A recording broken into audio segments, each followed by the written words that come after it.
going live in the beginners group. So, Well, whatever you want to do. okay, so now people need to click on this. Let me just take this live to Facebook and we will get rolling. So what have you been up to today? Anything fun? Sublimation is something I've done for many years. I enjoy it. I've been actually working on um, the uh, the Skills USA competition a little bit today. That will be later this month in Atlanta, Georgia. Skills USA is a great organization for helping um, folks mainly in high school get a very well-paying job um, right out of high school. So it's an amazing organization with a very simple goal. So there'll be a sublimation area um, that will have kids from all over the United States come in, and we'll have sort of a sublimation competition. My part of it is I'm the exit interview. And so I get to interview the folks that have already pressed everything, and now they're ready for the final step, which is, like in a beauty pageant, it's those tricky little questions that you have to, dream up a quick answer to it. So I think I'm a pretty darn hard judge with the exit interview, but I'm going to ask them questions um, that are for a real sublimator. They're trivial to answer.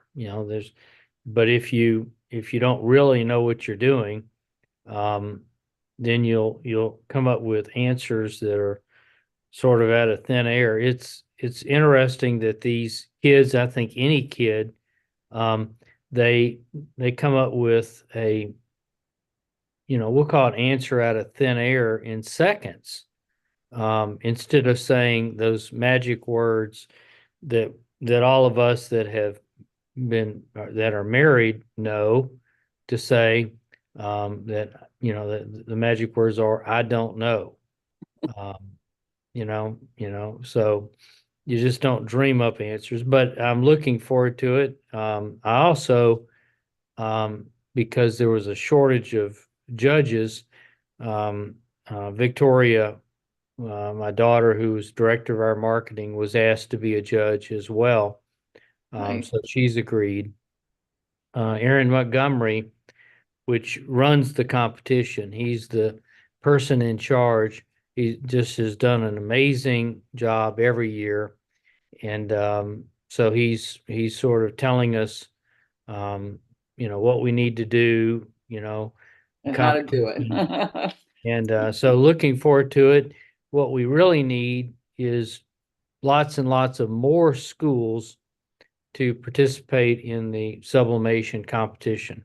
Okay, so I want to jump in and talk about Epson, and I want to talk about the F-170 and the F-570. I Um, think there's an F-170 that will be at the competition, and that probably will be our printer of choice. yeah, so this is my F-170 right here, and I'm loving it, and my F-570 is right over there. And so what I'm going to be doing, I'm hoping that we can make sure that people are able to watch us on YouTube. Um, It would be nice if they could yeah. watch us. Yeah. Well, they're supposed to be able to join, but let's see. We'll just wait a minute because um I think a few people probably have sent text to you before. Maybe somebody that's watching can send a Yeah, text. well, there's no text right now going on. Um, and I just posted it in the group. So let me highlight this. Yeah, interesting question. I wonder what happened to our F-170 that we had in marketing. Um, I guess somebody bought it, you know? Well, they probably did. I gotta tell you, I love it, and uh,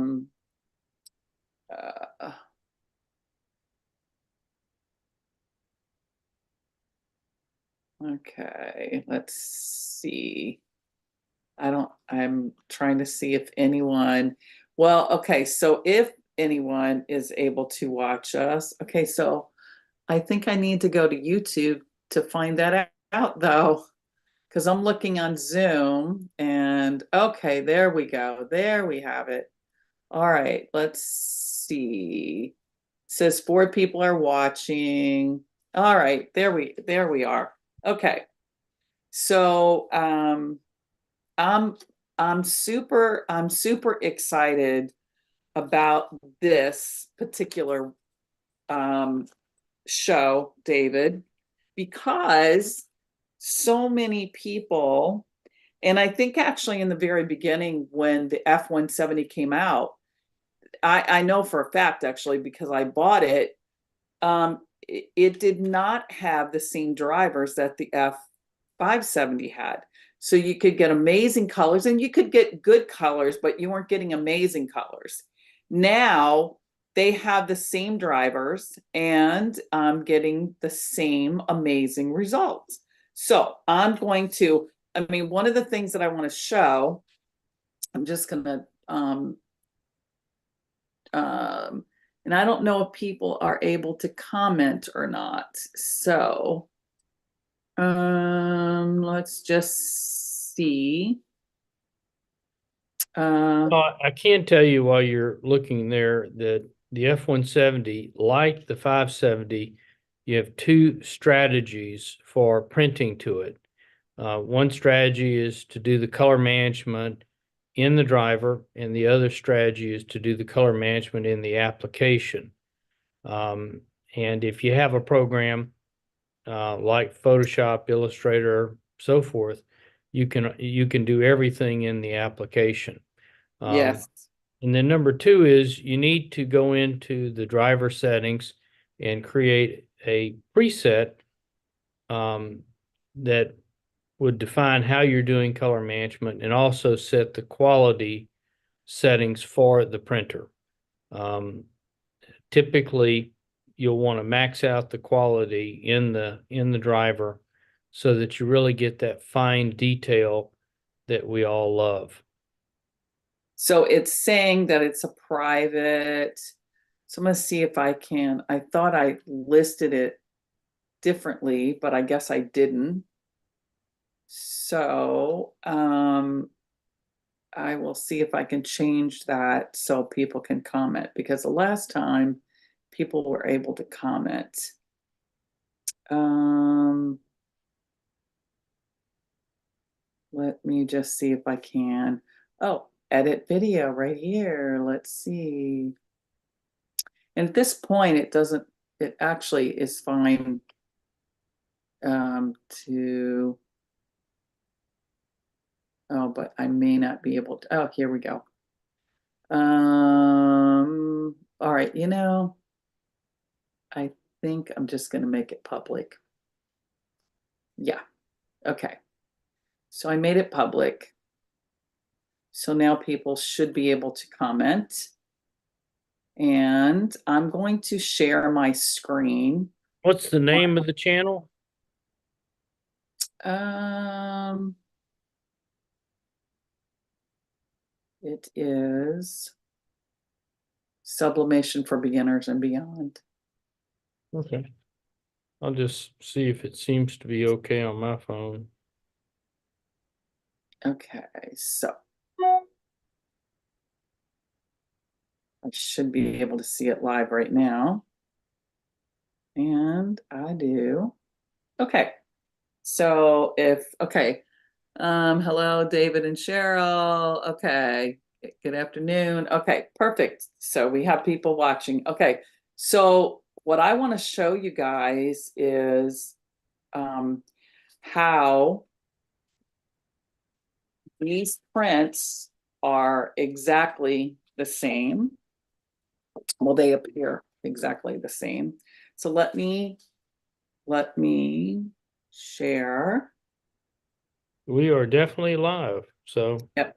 good. Okay, so this is printed on the F-170, and I know people are very interested in this. In fact, a bunch of people have already bought this. They've bought in the last few days. Don't want to About what? The the design? F-170 from Oh, Johnson Plastics because we get a discount. Woohoo! Okay, so if you look, even these without the discount, it's amazing what a great it value. is You yes, it's an throw amazing in what deal. AP's doing. But Plus, with can the you do their discounts, bucks thing? yes. Plus my group, they get a discount on top of the bucks and on top of everything, they get a discount. So, but if you look, the colors are exactly the same, which is exciting news for anyone. I mean, to think that you can get into sublimation for less than $400 for a printer, which is amazing.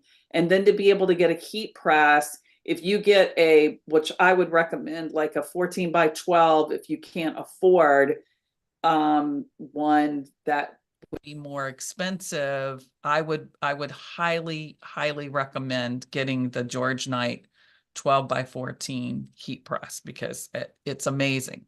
Okay, what I'm going to do is I'm going to press and just again, this is the F570, as you can tell, and this one was printed on the F170. And again, identical, in my opinion, appears to be. So first thing we're going to do is I'm just going to put They these do on. use the same ink, and you would probably want to use the same paper. So seems Yep. like a good fit. So this is off of the 1070. Beautiful. Just took that So off. you're throwing in that ADD experience there, That's right. throwing something totally unrelated to That's right. the F Well, but series. not totally because it is an Epson. It is an Epson. Just It's it. like saying be brief and complete with your comments, you know. You know what's funny? So we're talking about the F170 and the F570, and this one is called the F1070. So it all kind of runs in the family, if you will. And that is There are darn only eight confusing watching. Okay, with Jack, the that's F okay. series, you know. Yeah. Whoever's watching, somebody else will catch it later. And I need to make sure. So I'm going to just mark on here that this is the F170 and this is the F570. All And for right. those that don't know, the F-170 is a small desktop printer, you know, letter legal size kind of paper. The F570 is a 24-inch wide printer that can handle roll paper and can handle a few sizes of cut sheet paper. Um, the roll paper can be any width up to and including 24 inches. So the 570 is really the printer that is in a great way has changed the face of sublimation because it's made um, sublimation printing um, very affordable for a production environment. So, and I will also comment about it because for me, probably having been in the industry for a long time, There was a printer that was the only game in town unless you converted a printer. And it was expensive and it was hard. And, I watched people get in and get out of it because, they couldn't afford it. And I was always kind of sad about that because it's such an amazing process. And now we have a very affordable way of being able to do sublimation that you can easily start a business with easily. And in fact, this morning, I did a video or a live Zoom with some people on the F1 X tool, which is crazy cool, crazy cool. And right now we get a $300 discount on that, which is So crazy for people too. that don't know, that's a laser engraver, um, which I don't know a lot about lasers engraver, but this one has, it sort of has two lasers built into it. Yeah, it's got a fiber and a diode. So, okay, so I don't want to get confused here. So, um, Confusion is a hallmark for our discussion when we move quickly through all this subject. yeah, exactly. And I don't want to get confused here. So, So, everybody has heard of Epson, and in the world of die sub, they make a family of printers that we call F series printers, all the way up to ginormous.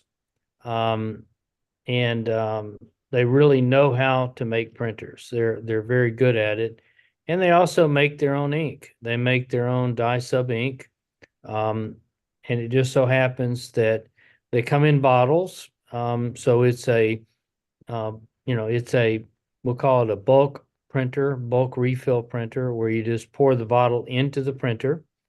Um, and they make it very easy to do this, and they make it very affordable. yes, they do. That's the truth.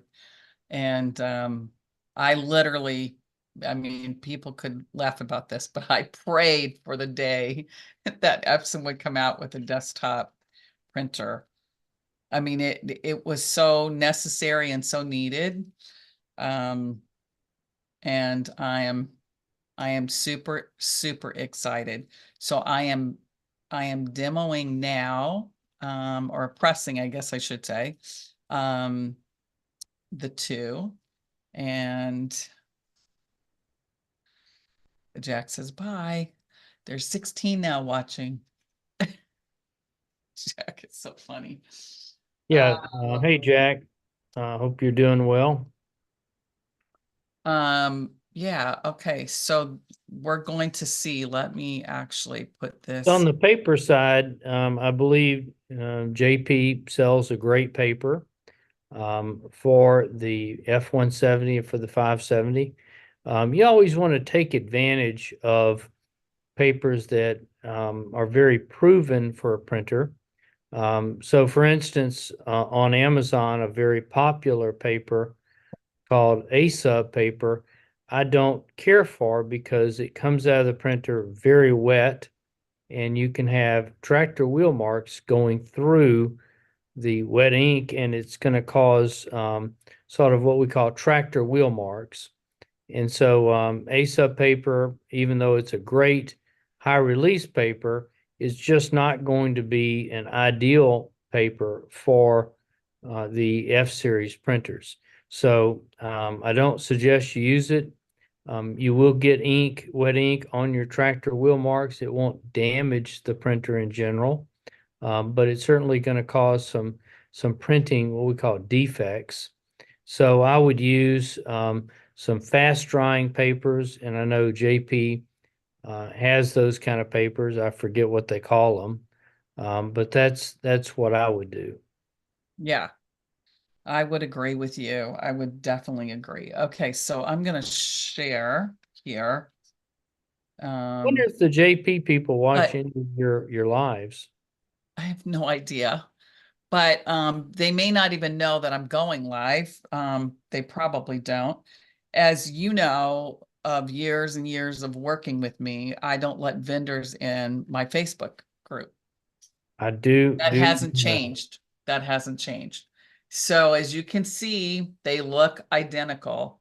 And it's amazing because if you look at this, two different ones, this is the F570, this is the F170, and you would not be able to tell the difference. Now, what I want to talk about as well, and this is really important to know, is there is a difference between printing on the rigid versus the textile. When you are printing on the textile, it's actually laying down more ink. And so you're going to have a different look. So I'm actually going to do that. I think I'll print and let you see the difference because there is definitely a difference between the two. There's no doubt about that. It is vastly different, actually. My So, feeling would be typically I'm interested in dumbing down a solution for reliability. And I probably would say stick with one setting, yeah, and that will probably get the job done for you. yeah. Um, And that's the rigid because it it changes the rigid, I mean the textile.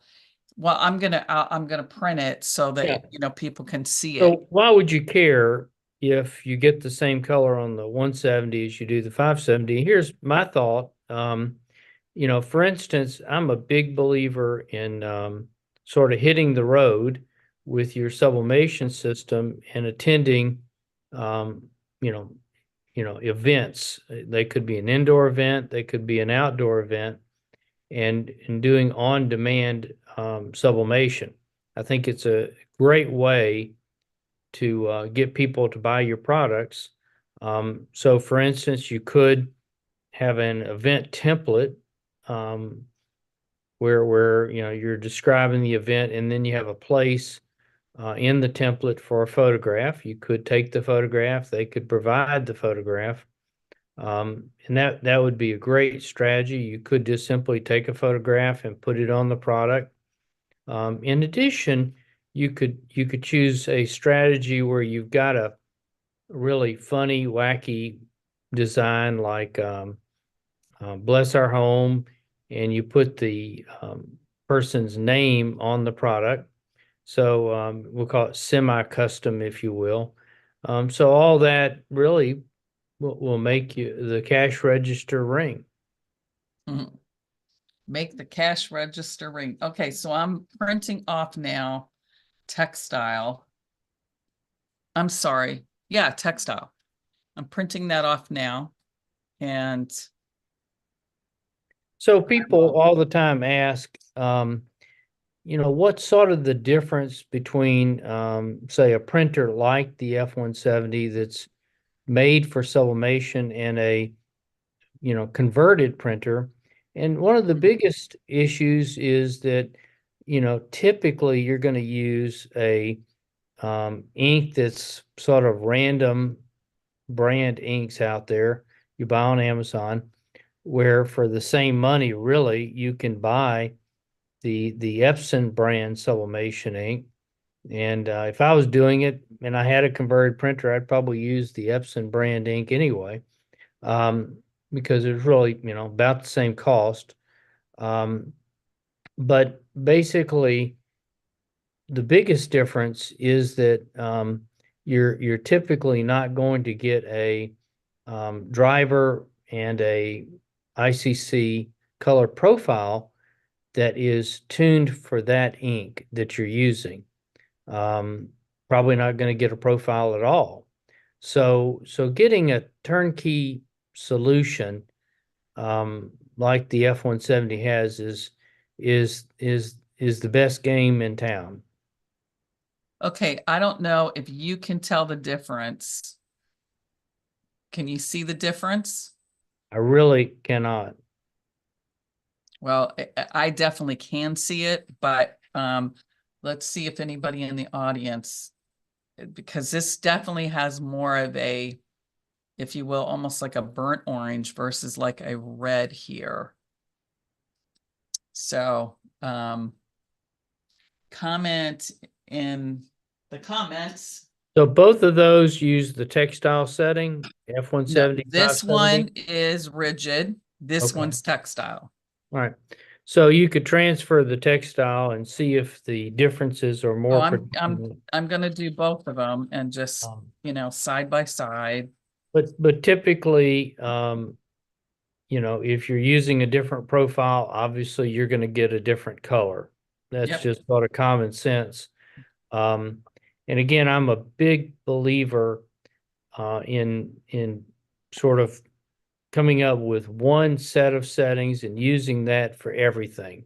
Yeah, and especially because consistency is everything. And if you're doing reorders or something like that, they're going to have different colors. So Yeah, it is, there's some printer manufacturers out there that they provide you a gazillion choices with everything from the sublimation paper to the substrate, to your quality settings. And to me, that looks good on paper, pardon the pun, but is way, way, way too confusing for the user to keep up with, especially when they're reprinting jobs or doing, for instance, one of my favorite things is a tile mural. Um, you've really got to nail your settings down and not change them. They need to be what we would call sacrosanct.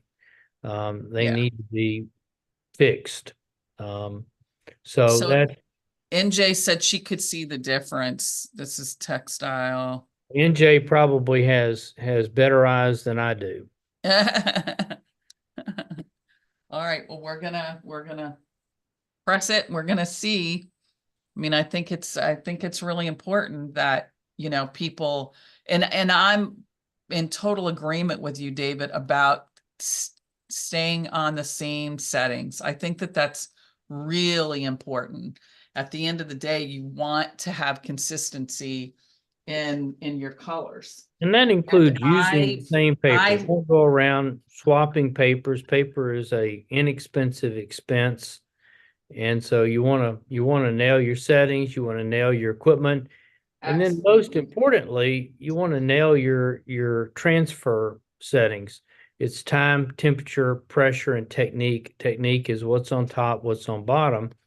And then on the press, about twice a year, you want to recheck your temperature with some sort of temperature measuring device. Probably the best one is what's called a Yeah. digital pyrometer. Um, and I'm sure you can pick those up on Amazon. I know George Knight sells a digital pyrometer as well. Yep. So, you know, just keeping your settings consistent is very helpful. And that's where a sublimation journal is really good to document your settings, especially if you're doing lots of different substrates. You may not be able to remember what your golden settings are for a particular substrate. And what happens is you just spend your time reinventing the wheel. All right, I want to see if you guys can see this, and um, if not, I will. Okay, all right, there we go. Can you see the difference? Look, those look I like, should have is put. that I like a should have put neoprene it like coaster? Is that what what? that, is that like a Yes, neoprene coaster? yes. Okay. So can you see the difference now?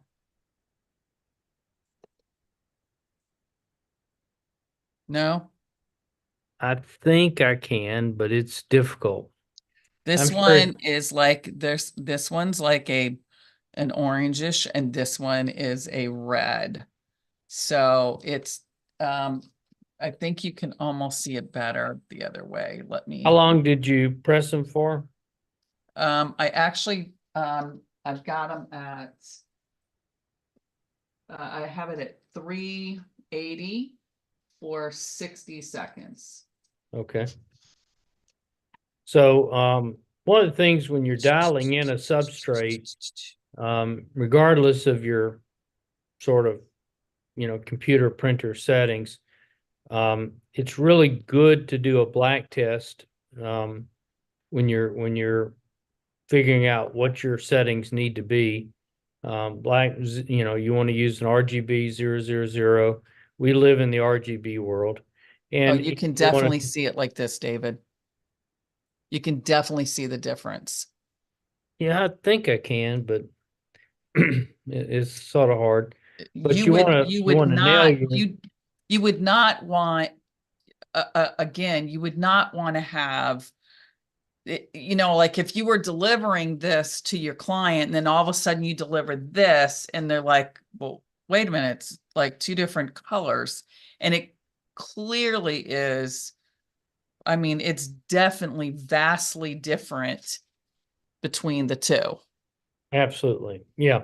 And I made that mistake many years ago. Probably 25 years ago with name badges. I was selling name badges and I delivered a different color name badge to the client, which happened to be a pediatrician's office. And And they knew immediately. that started a whirlwind of challenges because the group actually, part of the group actually preferred the change. And then I, had to obviously deliver the version that they liked. But on a name badge, obviously, if everybody is wearing sort of the same name badge, and you deliver different colors, then that probably isn't going to be a good thing. Yeah, it's true. So I just want to, okay, so I'd like to talk about why someone would want to buy an Epson printer. Um, First off, I would tell you reliability. I would tell you great support because now that Johnson Plastics is selling the F-170, F-570, you definitely will have the support. And the company, and of course Epson as well. But you want to be able to go to the company that you're buying it from to be able to get support, and you will definitely get that. Another thing that I would say about both of the printers, I mean, I've had the F570 for, that'd be at least 4 years, right? I mean, I think they came It out it in is it has 20. been many years. That sounds about right. Yeah, I think that they came out, well, they came out in early 2020 because we were at Printing United when I first saw it. And then right after that was COVID. So it would have been the beginning of 2020.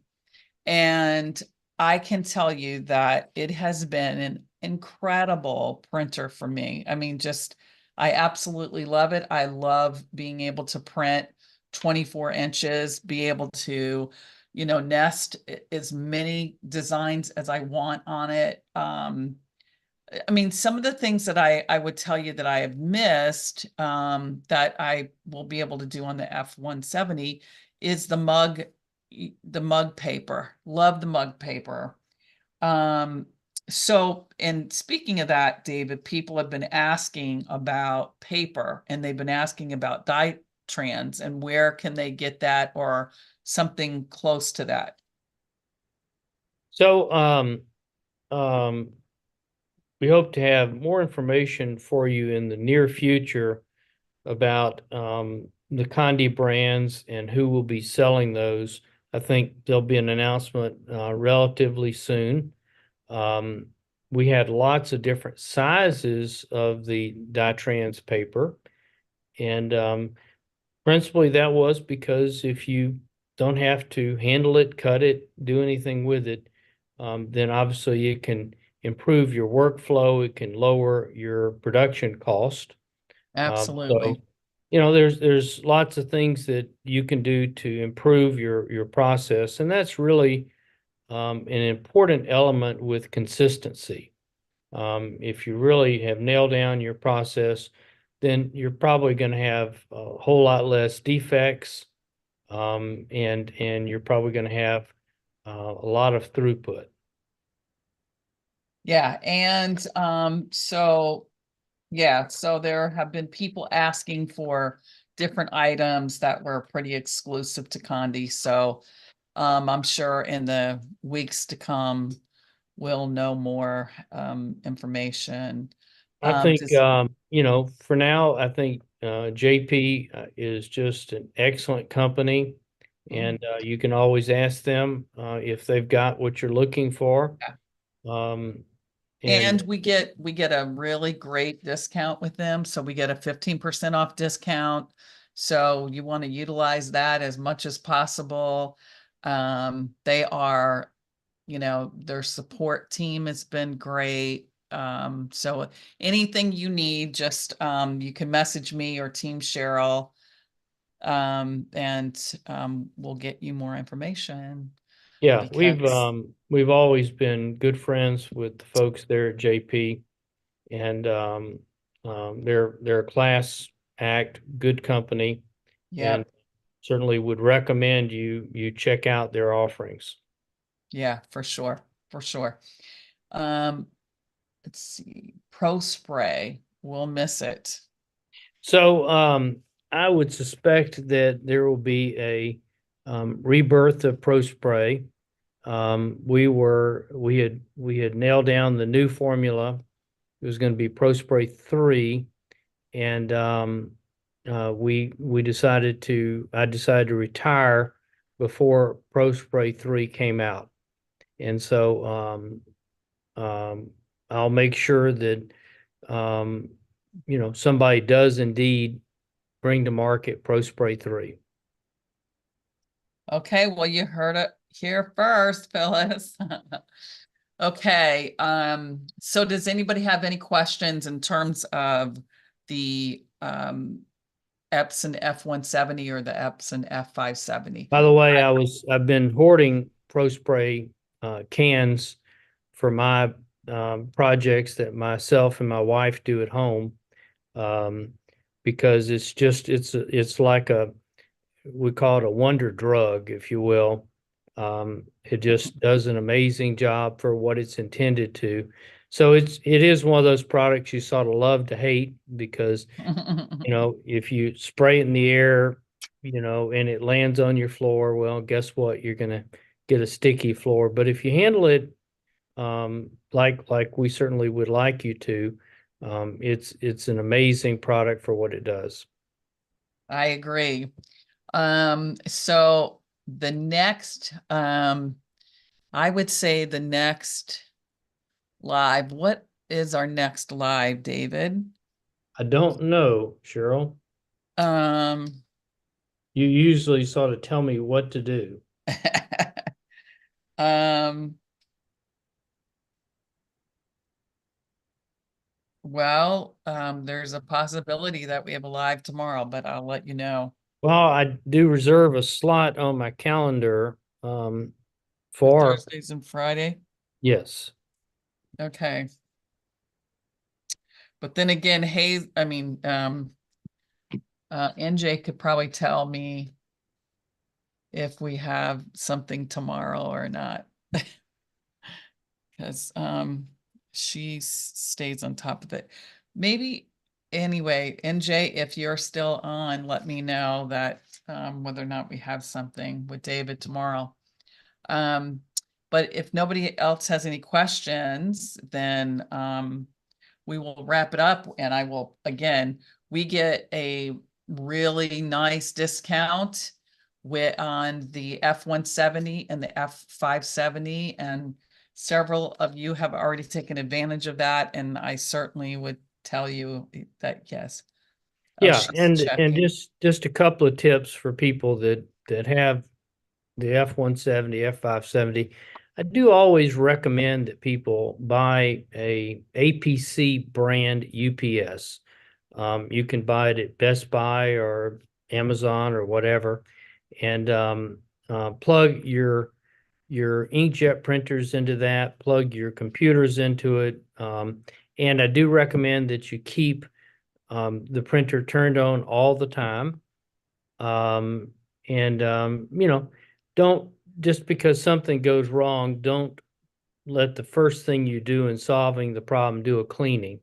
Always do a nozzle check with regardless of whatever printer you have, Yes. so that you'll know why you're cleaning. Sometime barometric pressure changes do affect, um, essentially colored water moving in a long tube. It's not necessarily the printer's fault when you have an extreme barometric pressure change, but keep in mind that you want to be logical and write things down in your journal. As a matter of fact, when you're doing maintenance or whatever, whether it be your heat press or your printer. And honestly, it's so true.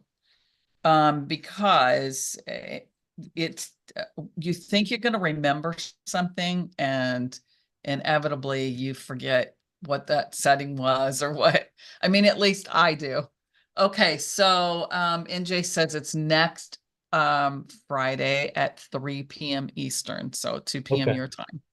All right, so I'm gonna So remove from my calendar tomorrow. Okay. tomorrow, yep, tomorrow. And yeah. So you guys have a great rest of your day. If nobody has any questions, I'm, always excited to do this. And I want you guys to really, I'm going to post these pictures in the group so you can see them better. But it definitely makes a huge difference.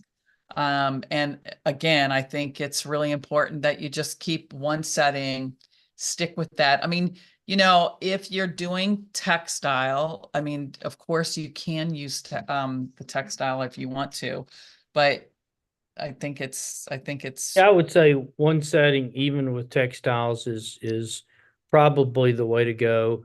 I've been very happy with the profiles that are sort of out of the box for hard substrates for the Epson printers, me and too. I think those work great for the textiles.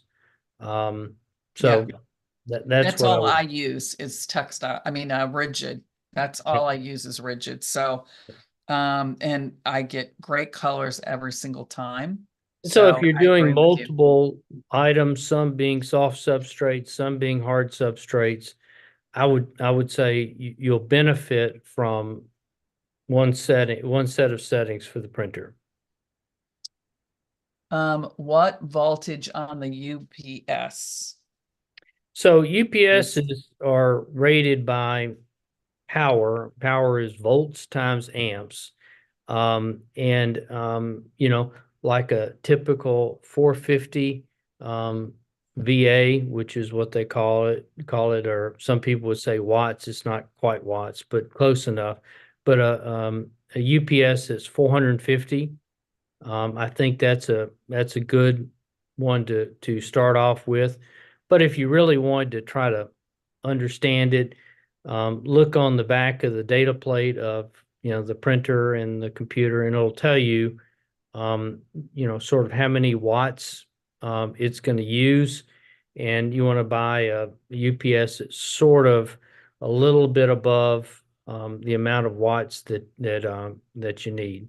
Um, the more higher number you buy with a UPS, what that number would give you is a longer runtime during a power failure. And so what we're after is just not allowing our equipment to be, you know, sort of turned off right in the middle of something. Because if it's turned off right in the middle of something, typically that's what we would call bad. And computers that are turned off in the middle of something, you can just imagine how bad that is. So don't plug a heat press into a UPS. Don't plug a laser printer into a UPS. Those those are just not designed for UPSs. They take way too much power. And so I recommend for laser printers and heat presses, you plug those directly into the wall socket, hopefully without a power strip, without anything like that. And that way you're going to have maximum voltage, no voltage drop. So that's my advice. Okay. And we would love to hear what subjects you would like us to cover in the future. So Yeah, just pass those on to Cheryl.